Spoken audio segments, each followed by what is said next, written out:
Hey guys, LevelCap here. Today I've got some excellent news. There is a large patch incoming. Late January, early February, we're going to be seeing a pretty big update to Battlefield 4.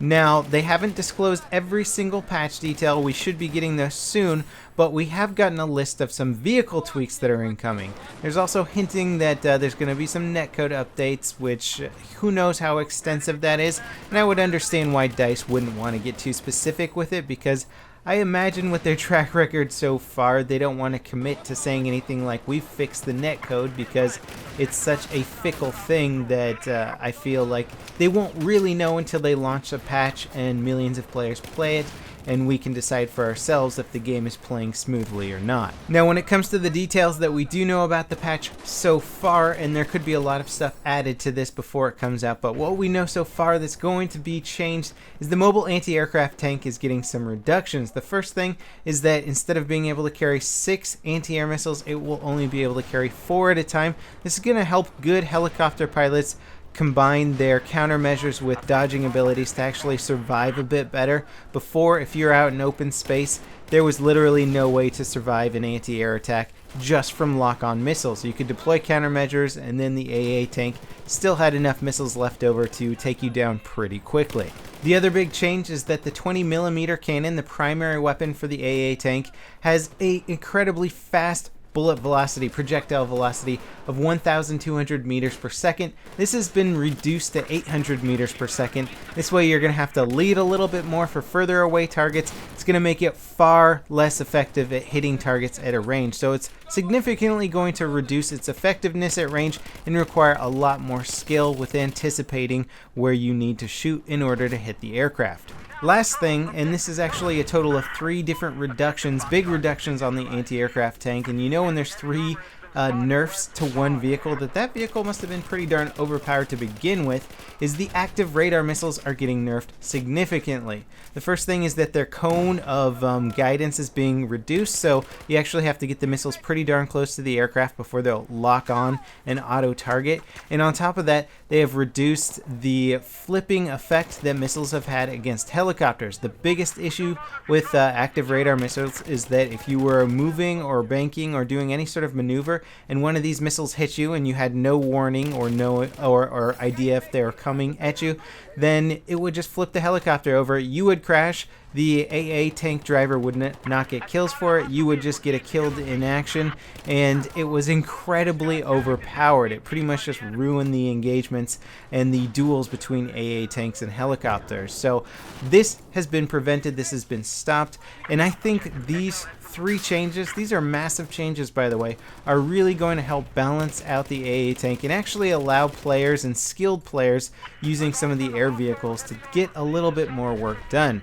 Now, if you're an infantry player and you don't care about air vehicles, then you might be seeing a bit more of them, and you better practice up your rocket skills or start running with some of the anti-air rockets to help take down those air vehicles. Now, in addition to this, the attack helicopter has actually gotten some upgrades. The gunner can actually do significant damage to armor after this next patch, so that's going to be nice. Before, it seemed to be that the pilot was really the only real effective weapon against armor, and then the gunner just kind of dealt with infantry, so you had to sort of say, oh, here's a target for you, here's a target for me, here's a target for you. Now you can actually work together to take down armor, which is nice, and it's something that I definitely missed from Battlefield 3. Some of the rockets are getting tweaked a little bit. The Zuni rockets are getting upgraded so that they're a little bit more effective. As far as the scout helicopter goes, there's been some complaints that the explosive rounds, the primary weapon on those, are a bit too effective at taking down infantry, and I have to agree. They are primarily designed to deal with armor, so their splash damage has been reduced to kind of focus them on taking down armor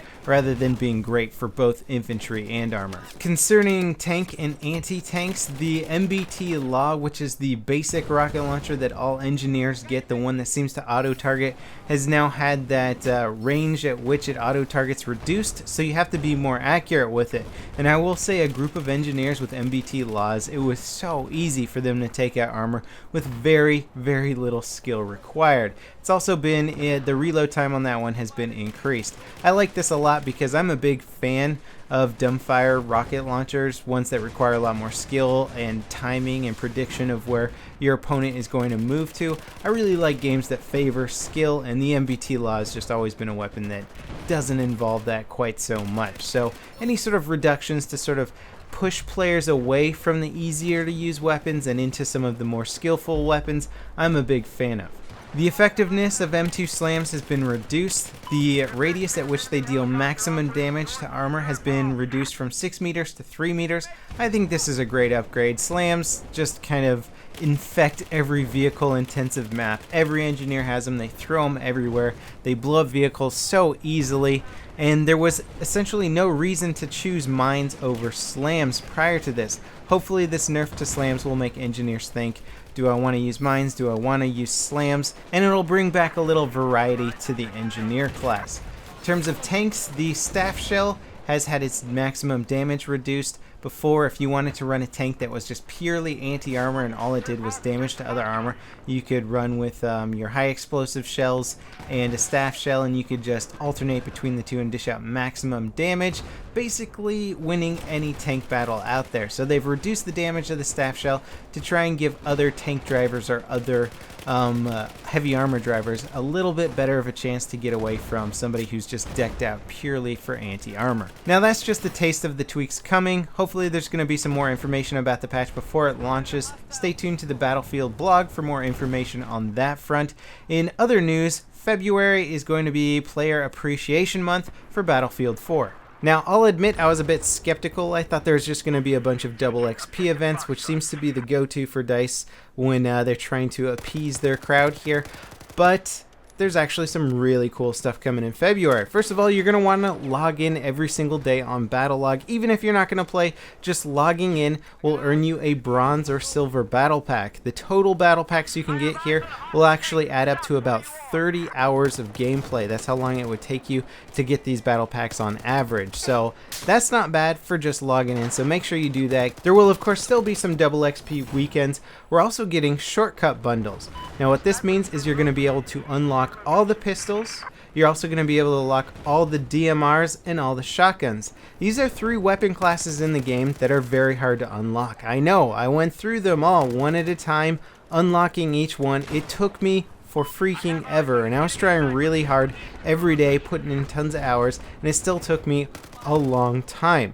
Now the DMRs are actually getting upgraded in a patch, so hopefully they'll actually be worthwhile using, and this is great for new players, people who are just getting into the game and they're getting wasted by some of the more advanced weapons. This will allow you to get some of the better pistols in the game straight off the bat, because pistols take so long to unlock, and just let some of the new players catch up, and some of the players that have sort of taken a break from trying to grind through some of the weapon unlocks to just play around with some new guns. And I think this is a great idea because the unlocking process in Battlefield 4 seems to be a lot longer than Battlefield 3. I think a little bit too long, especially for the casual player, so this will be perfect for the community. And I did forget to mention, but the DMR and shotgun unlocks will only be for premium users, but I believe the pistols will be for everyone. Platoons are coming back onto Battlelog, which I think is great. They were actually pretty cool in Battlefield 3. You can compare yourself to your friends, see how your friends play the game, see how you play the game, and there's just a whole nother plethora of stats to look at in that regards. We're also getting some community missions, which are going to be cool ways of basically getting new battle packs and unlocks and stuff like that, with just more specific missions like collecting dog tags and stuff. Now, all of these updates and ideas and community stuff sounds great. If half of it works out the way that DICE is describing, I think we're going to be in for a real treat in February. This game still needs quite a bit of polish, and I hope we're getting that in the next patch. It's supposed to be a really big one, so I'm excited. I can't wait to see what happens, and the player appreciation stuff is actually pretty cool too. So as always guys, thanks for watching, and I'll see you next time. This is LevelCap signing off.